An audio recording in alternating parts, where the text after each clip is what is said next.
pulmonary embolism. And I remember when I was working, they called me to go home, and I remember wondering, will I ever hear her voice again?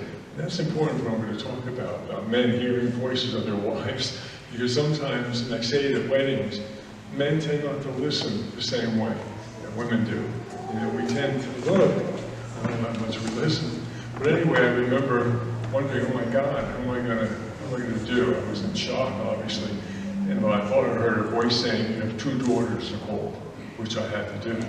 And then I went into my shock mode. And at the funeral 4 days later, during the consecration, for that 30 seconds, 1 minute, Jesus, the host, was up.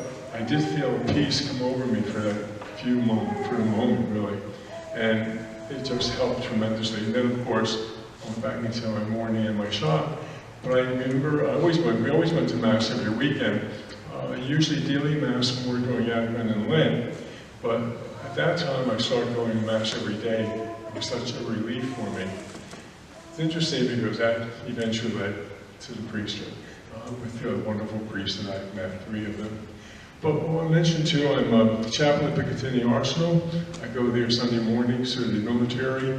It's wonderful to see those families there. It's a different kind of group because they're there every 3 years. And to see what they have to go through and how they have to live with their vocation of military, their wives, their children, and yet they're very faithful, it's really a tremendous experience for me. And then I'm also a chaplain at the Denville Police, and that's another whole situation. That's very, very different.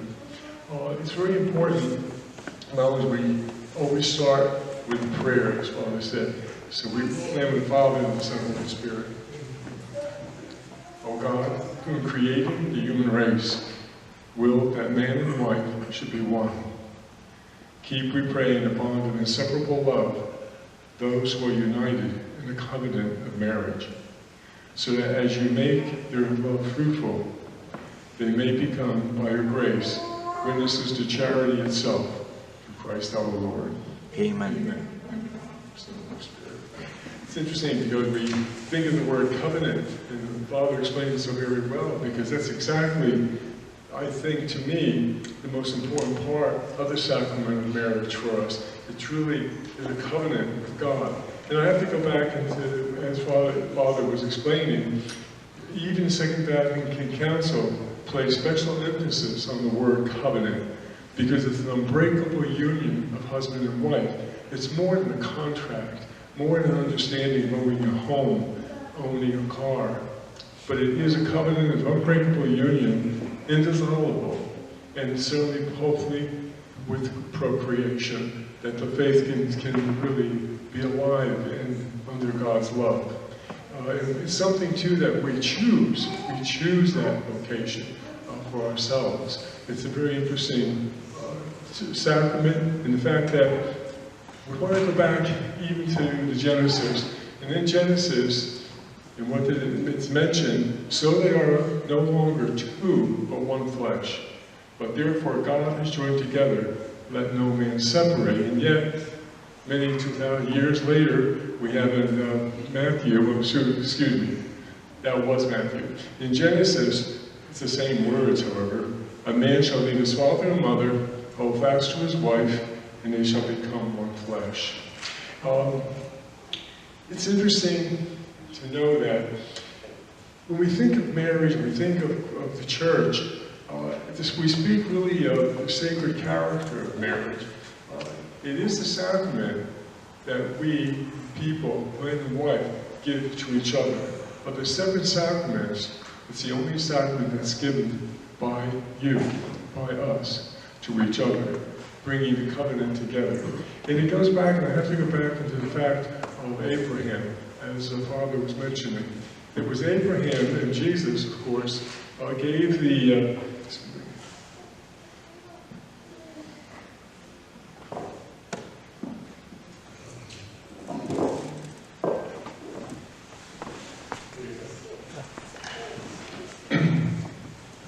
when we speak of the fact of Abraham, God.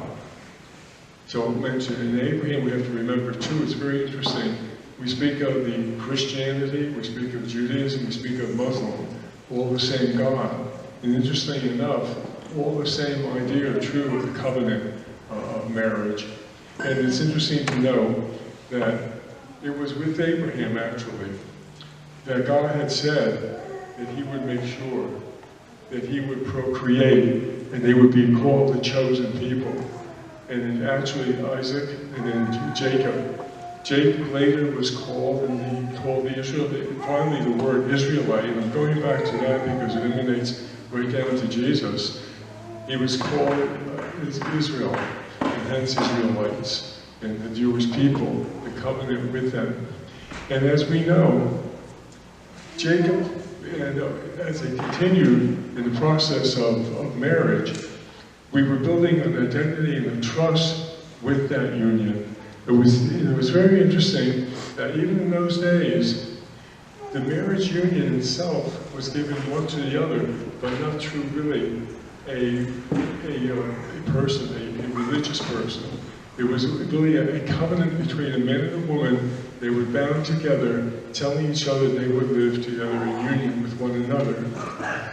It's interesting too that on Mount Sinai, when the Ten Commandments were given, 10 Commandments were kind of a review for us. Were given to us to live according to God's law, the Torah itself, the Jewish people. And then when we keep continuing into our beautiful Old Testament, and we come to the Song of Songs, which is really a beautiful, beautiful Song of Songs. If you ever want to read one part of the Old Testament, and that's where we hear most of the beauty of love and how it translates to marriage. And the fact of the collection of poems in that book of the Song of Songs that really explains the relationship between man and wife and what it comes to be.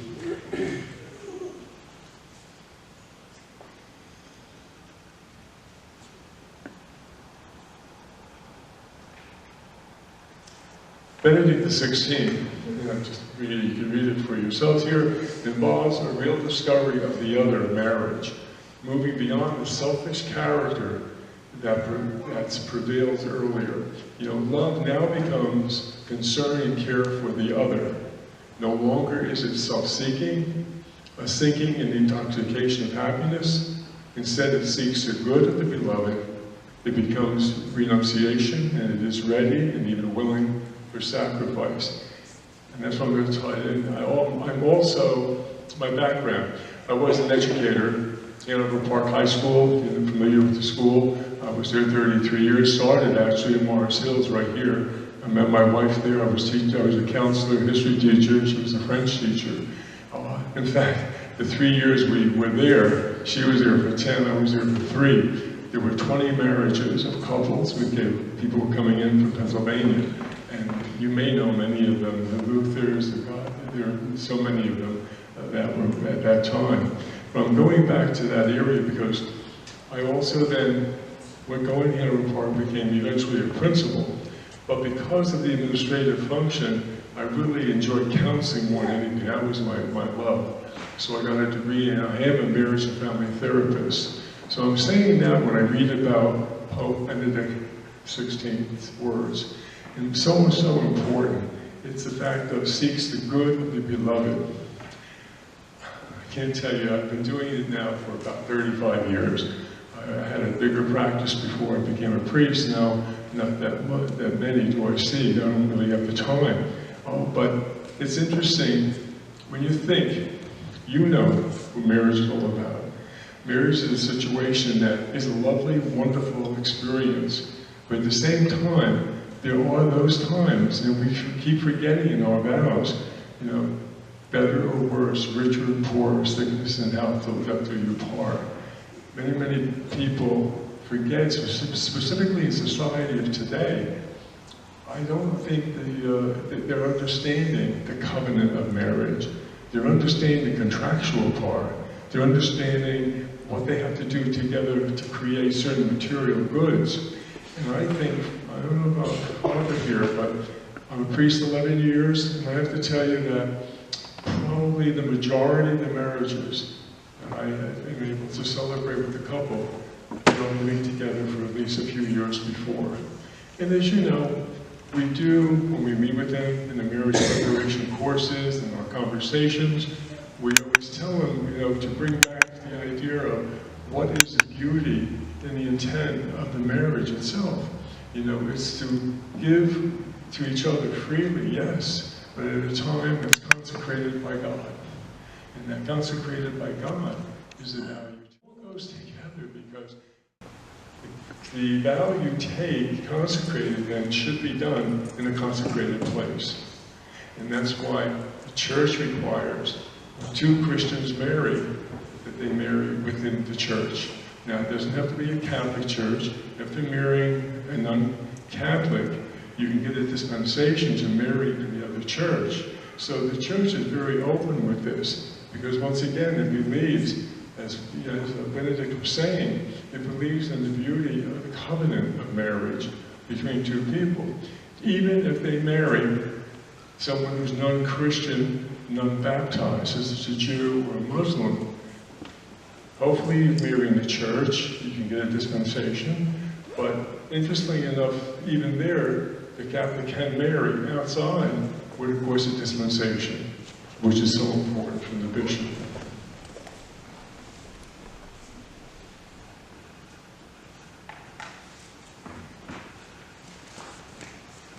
The situation, revelation and actual fountain, the love of God, the sacrament of enduring love.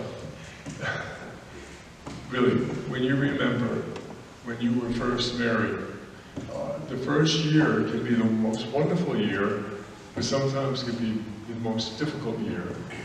I had to give a talk, and I was happy to do it. The bishop asked me to speak at the 50th anniversary Mass about 2 months ago. And I gave my homily at that point. But I mentioned this in the homily personally, for example. Barbara and I were married. It was a great wedding, terrific. I'll remember it till the day I die. And yet, within 8-9 months, we lost our first child. She was born at 7 months. She lived for 4 hours. And interestingly enough, a Jewish nurse baptized her. We didn't even know that. We were hoping God had it done. The nurse knew that we were Catholic. Within the end of that year, her mother was detected with breast cancer and would pass away in 2 years. I mention this because 2 drastic situations for a first-year marriage, as you well know. It's bad enough understanding the fact of common, things you've got to do together, shopping or whatever. But nowadays, I'm wondering, it's so important, the divorce rate is now 60%. And as many of the pre-Cana conferences we have, as much as we try to talk to couples to allow them to understand, hey, it's beautiful, it's wonderful, it's the most beautiful sacrament we have. One of the most beautiful sacraments we have. Because it's creation, it's life-giving. And if you really live it according to a life-giving attitude of faith, it could be the most beautiful thing you experience of your life, of course. But it does take time when you go through other situations that may occur. And they can be simple things too. Like a car breaking down in 2 months and both of you have to get to work and there's only one car to use, there's a problem. Or after your children are here, the fact that maybe the baby crying all night long, or trying even to get to Mass on Sunday, and the baby gets sick a half hour before you're leaving, and you don't make it in time, and the stress and the strain. But what happens if the couple are united in that covenant? And I keep coming back to that word, because that's what it means. That's what we look for. We look for the fact of the opportunity to deal and live with one another. So it's really,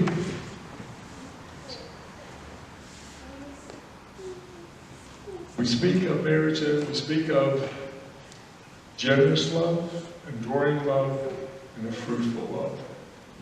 And by love, I think the word love, unfortunately, is so misunderstood, unfortunately, in our society anymore. Love is a giving, enduring, for the other person. To love someone is to give, is to understand, to be compassionate, to be kind. And that's the word forgiving comes in there. And I know In my marriage counseling situations, in fact, right now, something that's happening in society that is very difficult to deal with. Pornography has become so powerful, and I have two couples right now in a situation that they could almost be at the point of divorce because of pornographic material being seen and used. Because we wonder why. Because it is bringing an infringement upon the relationship of the two people. And it's distorting what the idea of sexuality is all about. And that's the other part we get into. And unfortunately, you know, society is making it's money. Actually, that's basically what it would be. You know, the fact of how people can make money, how people can make millions of dollars, and society is an addictive situation. There's no doubt in my mind about it. So that's why I get to the formation of human sexuality, because you have to get in the fact of marriage is a gift of creation. That's God's gift to us. You know, that's why the video was so important when he mentioned God speaking to Abram, and then showing the cross of Christ. Christ, of course, was always to be there. You know, marriage in our society was existing since day one with Adam and Eve. And yet it's very interesting, I'm going to go away from one regret, go to another area about it. When you think of our own church, in the first few hundred years, there wasn't a church and people walked down the aisle and the priest, you know, was there to celebrate the marriage. It didn't happen that way.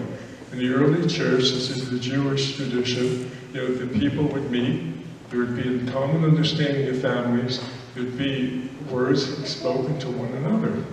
Finally, St. Augustine, about the 4th century, said in his writing, remember now, St. Augustine, you know much about him, he had an incredible life for about 30 years, and his mother prayed for every day of her life that he'd convert away from the type of a life he was living. And he did. He had that conversion. St. Ambrose, and he meeting another Ambrose, he read about God, Jesus. He was converted. But he writes about marriage. He writes the fact of marriage as a sacrament. And there's a question, we kind of believe that marriage as a sacrament was created and instituted pre-Cana, at the wedding of Cana. We're not absolutely sure, 100% about that, but we do think so. But yet, you know, why? Because Jesus was there to make sure and prove that that union, that activity that was happening was going to be a sign of God on these two people. And we don't have, it's interesting, when you think, as I said, marriage compared to baptism, confirmation, they are truly, you know, you come to RCIA, the basic, you know, baptism, Eucharist, confirmation. Marriage is not part of the RCIA program, and yet it's a very different type of a sacrament. And then we go back now to the task to be undertaken in the sexuality, going back to that, we have to understand and realize that in our changing society, it's you know, realizing the type of marriage you live, the type of marriage you have, the type of understanding that one to the other, and the sacrifices you make, and that's the covenant that we entered into. I don't really believe the society understands that completely. I really don't. As much as we try to explain and talk to couples about it. I think, I don't know about you, Father, but I know myself, most of the couples, I'm talking to some like the couples I'm going to have 14 weddings next year. And I think sometimes the most important part is where they're going to have the reception, how many people are in the wedding. You know, there's a wonderful things, believe me. I was married, I know. We had to do that too. But the most important part, really, the most important part is the sacrament, is the church. It's the union of the couple coming together. And it's interesting, many times all these other things are done before that's ever even decided. Which church and what time and what place. Interesting situation.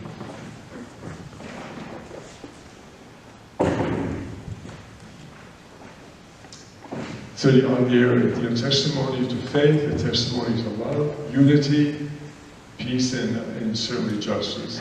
And certainly the insolubility of the relationship is so, so crucial, because it is something that God said, no man should divide.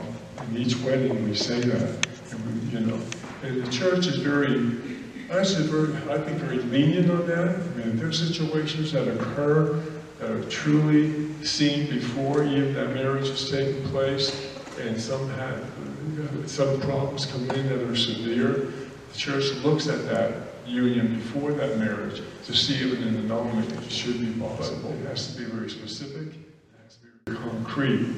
It inspires solidarity within the human family. When we think of our society today, I can't help but always consider the fact of all these incredible killings, all these incredible shootings, be it the schools, be it the malls, or whatever. We really see society coming apart in reference to what the unity of humanity is, not only family. We're supposed to be our brother's keeper, but are we our brother's keeper? And again, it goes back to marriage. The marriage is a unified two-whole. Procreation and the children are raised with love, understanding, compassion, then society would be the same way. And unfortunately, and I think we see that in so many cases of the people who are the men and who are the perpetrators, when we look at their union, when we look at what their background was, and we see the kind of family background they had. That's it.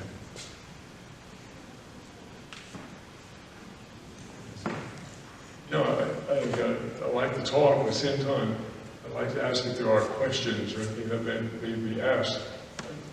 Are there any questions? We're talking about.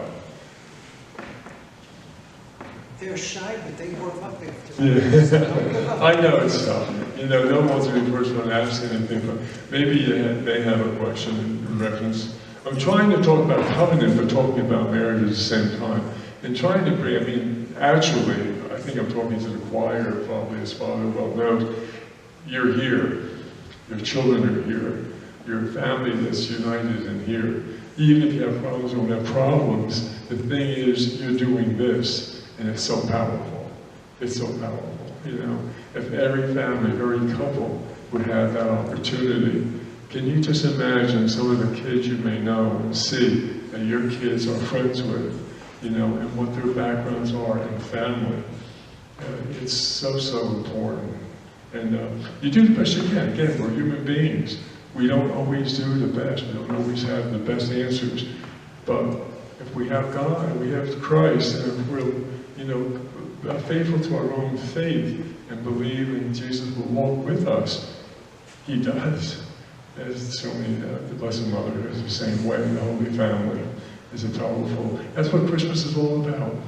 I suppose maybe that's a good thing to do. Let's go back into Christmas. There's so many secular things that go on with next week and the week after. When actually, what's it all about? One child being born to a Virgin Mother, foster father Joseph, and that love is contained there.